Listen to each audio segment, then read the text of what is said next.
Right, Hello? guys, Cody, guys, back again, dropping yet another video. Right, guys, I'm speaking to the girl that I spoke earlier, the prisoner's girlfriend and stuff, about like supporting someone and the difficulties whilst ensuring a relationship through a prison sentence.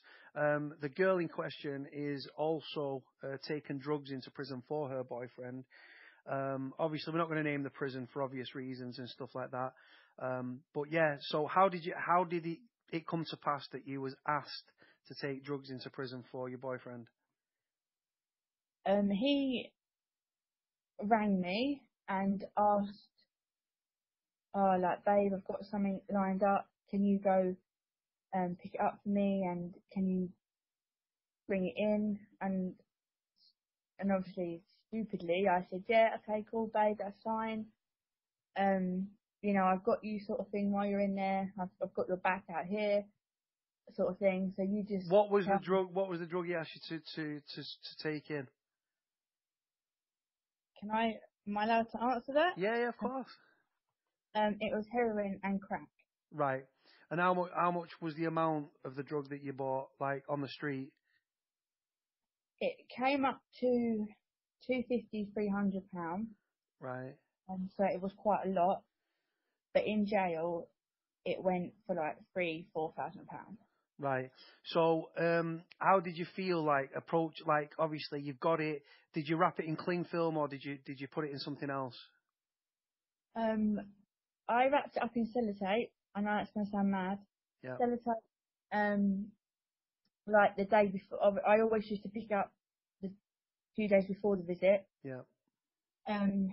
Stashed it away somewhere in my house. Obviously, nobody could see it or know I had it. Yeah. The day on the visit, like, and then I took it the day the visit was. And then I used to get pepper.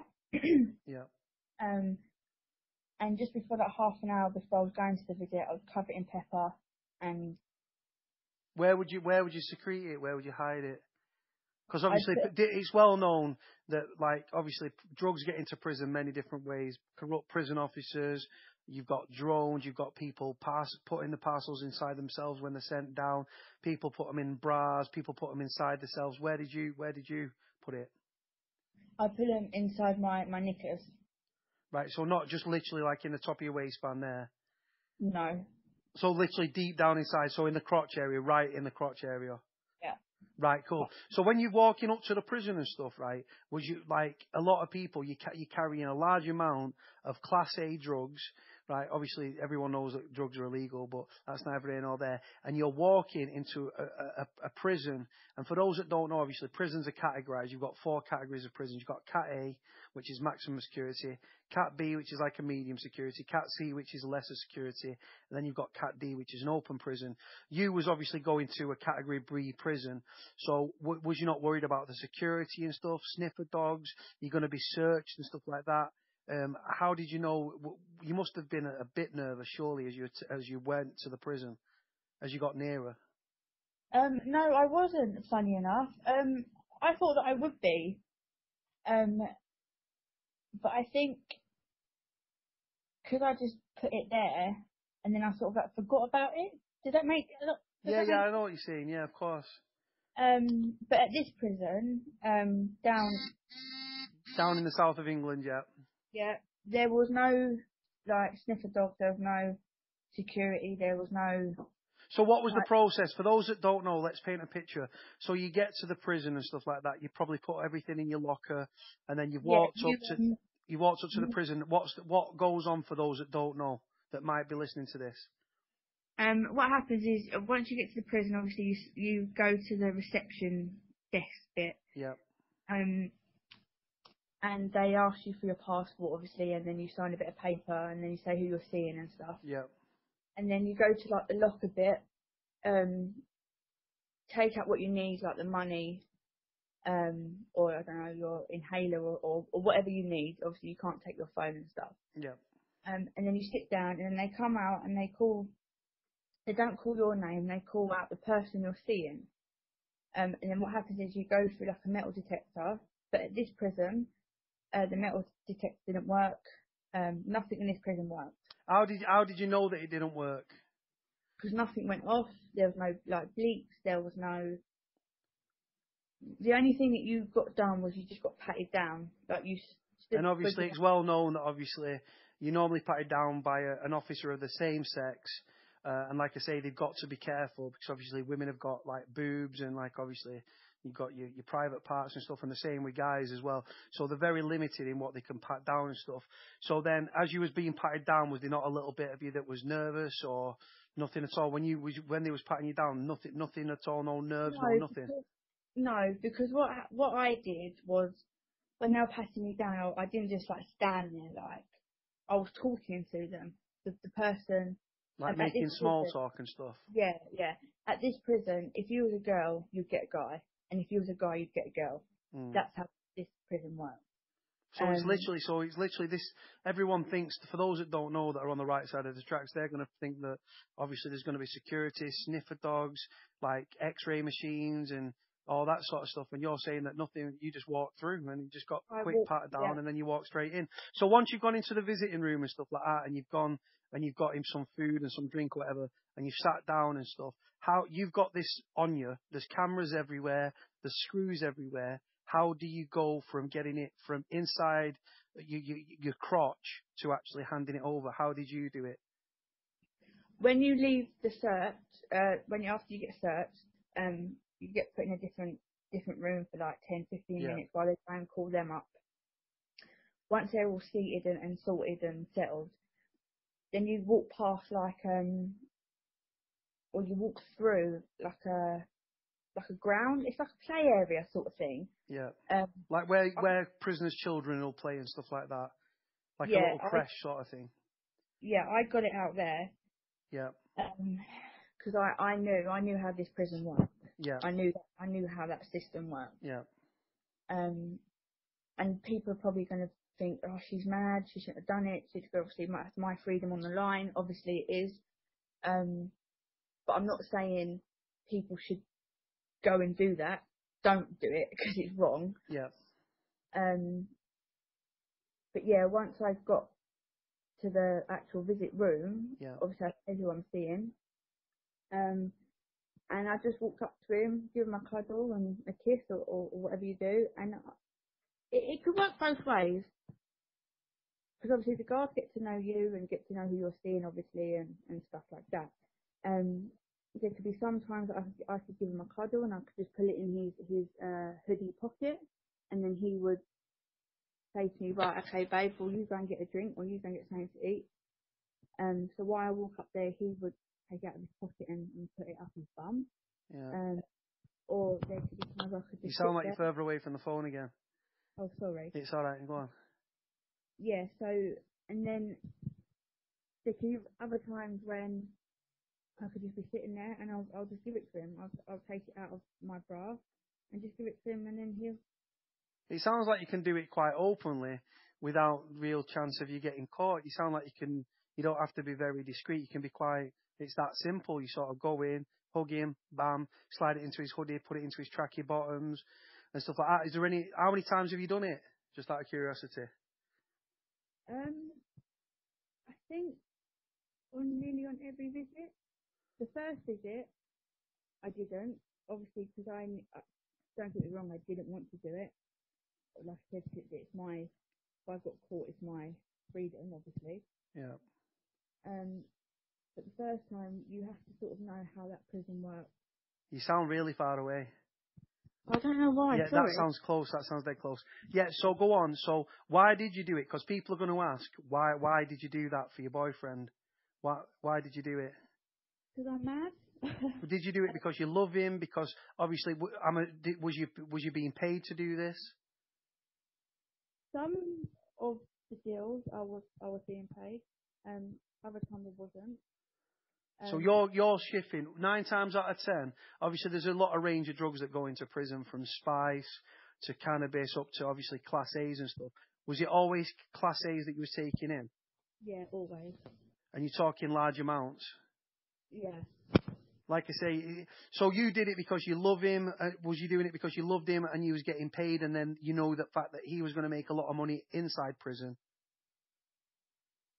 I suppose so, yeah. I'm Did you still get a buzz from it, or was because, like I say, you wasn't nervous, or did it become like exciting at any point? Some people will get off on that thinking it's the will I get caught, won't I get caught, and stuff, and like sort of dicing with like freedom and getting arrested and a potential prison sentence and stuff like that. Or was it just you love your man that much that you had to do this for him so he could do what he's doing in prison? He makes a lot of money in prison. Right, A lot. this is an interesting thing that you've mentioned this, that he makes a lot of money in prison.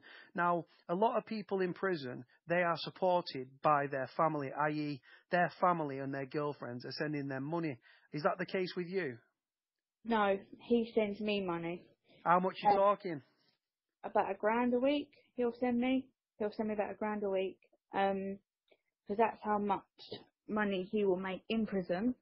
And I don't have to pay for canteen food. I don't have to pay for anything in the prison. When you get to the prison, you're getting looked after. Even other prisoners on the visits and stuff, Yeah, like are coming over to you, aren't they? You get free food and stuff yeah, like that. yeah. As soon as they see me in the You've gone visit, far away again. sorry. As soon as I Go come on. into the visit, they know. They know See, what. this is, but the thing is, the thing is, what I want people to know that are listening to this isn't a one-off situation. This is happening in prisons, from different category prisons up and down this country, from Cat A's down to Cat D's and stuff. It's not your situation isn't a one-off. It's happening the length and breadth of this country. England, Wales, Scotland, Ireland. It's going on all over the world over. The prisoners are ingenious at stuff, at getting contraband into prisons, whether it's corrupt officers, whether it's girlfriends, whether it's drones, whether it's the smuggling themselves in the prison pocket or the renal cavity. It goes on. You know how many drugs are in the system. You've just got to look at the headlines to see how many drugs are in prisons and stuff. So it's happening on a big scale, isn't it? Yeah, of course it is. I know people from this prison that have used like dead pigeons. They put drugs in dead pigeons and chuck them over the wall. I've known people to throw them over the wall. It's just mad how people But do how this. crazy is that? People will be surprised listening to this, that their partner in prison, your partner in prison, is sending you thousands of pounds from his exploits inside and stuff. So he's obviously, like I say, it's not just a one small thing. It's a big problem and stuff like that. But like I say, the fact that the more you do it, the more brazen you must become, and you just must think that it's the norm just to walk in with drugs and be able to hand them over and stuff. And the staff not bat an eyelid, never suspicious, nothing. Nothing. No, these guys are completely oblivious Is there to everything. what would you say to those girlfriends and stuff like that? You've got a lot of people in prison that become addicted to drugs and stuff like that, and then they owe the drug dealer money. So the drug dealer then says to them, right, you owe me money. I'm going to give you a kick in unless you get your girlfriend to bring in parcels for me. What would you say to people that were thinking about taking drugs into prisons and stuff like that? Would you tell them don't do it? Would you say that you can get away with it? What sort of thing would you say to those people that might find themselves in a position where they're forced, because of their love for their boyfriend, they're scared of him being beaten up on the inside, that they're smuggling drugs because they're indebted to a drug dealer? I would say don't do it. I really would say don't do it. It's really not worth the hassle. Because your partner or son or uncle or whoever they are to you has to sort it out. You have to go and pick it up from whatever place you have to pick it up from, and then obviously you've got to come home and you've got to wrap it. Then you've got to put whatever on top of it, and then you've got to. If you don't know the prison system and you don't know how that prison works, you'll be fucked. So You so need. this is the thing, because obviously you've got different security being put in at different prisons. Like I say, prisons are categorized: Cat A, Cat B, Cat C, and Cat D. So like I say, it's obviously, you've obviously got the run of the ground, how that prison works, how the reception works, how the visits work and stuff. And you've obviously looked at that and adapted your approach to the fact that you're a professional smuggler getting large amounts of Class A drugs in like that. And like I say, you're making money. Your boyfriend's actually sending you money from prison, which is absolutely crazy. No income in prison at all. And then to be able to actually send you money and stuff and to look after you, it must be a powerful thing. It, if you get the guard on your side, every time you go to the visit, you know you're going to be sweet. And obviously we've seen problems with like headlines about corrupt officers and stuff like that. Do you believe that officers are bringing the drugs in as well? I know some of them are. You've gone dead far away again. Sorry. I know some of the guards are in this jail. They're bringing in phones. They're bringing in drugs for the inmates. But I do think that's wrong. Obviously, they shouldn't be doing it. But this jail, the guards do it quite a lot. Yeah. So they do what's going on. Right, listen, we've come to the end of this one, guys, so I'm going to wrap this one up because I've got to edit it and get it up and stuff like that. So I'm very grateful to Miley for her time and stuff. And stay tuned, guys, for more interviews. Like, comment, subscribe. Speak to you soon. Bye.